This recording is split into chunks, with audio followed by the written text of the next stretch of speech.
लो, हमें बुरा बोलो, जन्नत मिलेगी यार तुम लोगों को। कच्चे मकान की टूटी चारपाई से करोड़ों की हैवल गाड़ी और डीएचए के बंगले तक, क्या वाकई सिर्फ टिकटॉक पर कैमरे के सामने हल्के फुल्के अंदाज में लिपसिंग करने से इतनी बेपनाह दौलत और शान शौकत मिल सकती है, या इस चमकते हुए पर्दे के पीछे कोई बहुत बड़ा और घिनौना राज छुपा है जिसे जानकर शायद आपके पैरों तले जमीन निकल जाए। जरा गौर से देखिए इस चमचमाती हुई नई गाड़ी के साथ खड़ी इस लड़की को।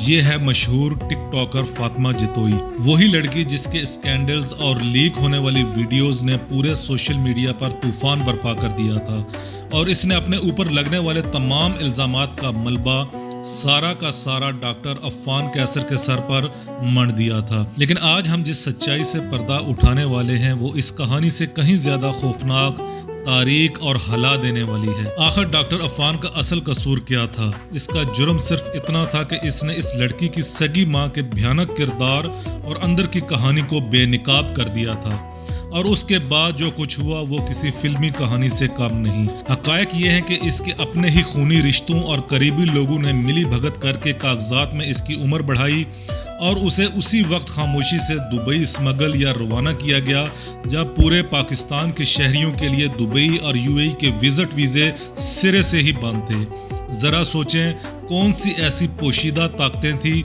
जिन्होंने नामुमकिन को मुमकिन बनाया और बंद दरवाजे खोल दिए। और अब ज़रा नतीजा देखिए, महज 1.5 साल के कलील अरसे के अंदर इस लड़की ने डीएचए के पोश तरीन इलाके में आलीशान बंगला और करोड़ों रुपए की महंगी तरीन हैवल गाड़ी खरीद ली है।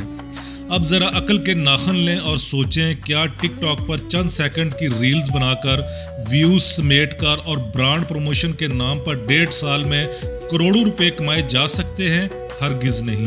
तो फिर असल सवाल यह है कि दुबई में इसकी कमाई का असली और मकरू जरिया आखिर था क्या?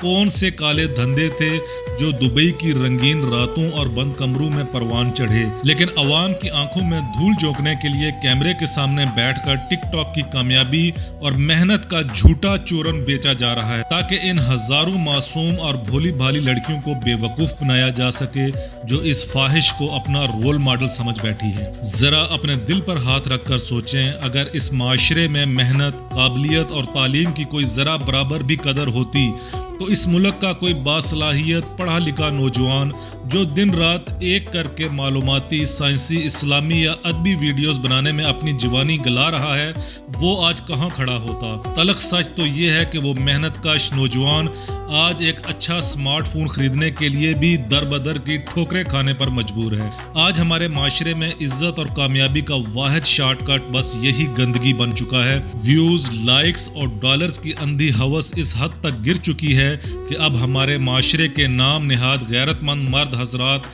चंद रुपयों, व्यूज और सस्ती शोहरत की भीख पाने के लिए अपनी ही सगी बीवियों और जवान बहनों को बेपर्दा करके और चुस्त लिबास पहनाकर सरेआम स्क्रीन पर तमाशा बनने के लिए छोड़ रहे हैं। क्या हम बहिस्ते कौम इतने मुर्दा ज़मीर, बेहस और गुलाम हो चुके हैं कि अब हया, गैरत, तालीम और मेहनत के तमाम असूलों को दफन करके अपनी आने वाली नस्लों को यही गंदा रास्ता कामयाबी की महराज समझाएंगे?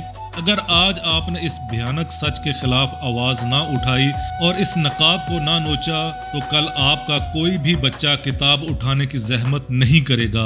अब भी वक्त है, सोचिएगा जरूर, क्योंकि आपकी खामोशी इस निज़ाम की सबसे बड़ी ताकत बन चुकी है। वीडियो पसंद आए तो लाइक और शेयर जरूर कीजिए और चैनल को सब्सक्राइब कीजिए। शुक्रिया, वस्सलाम।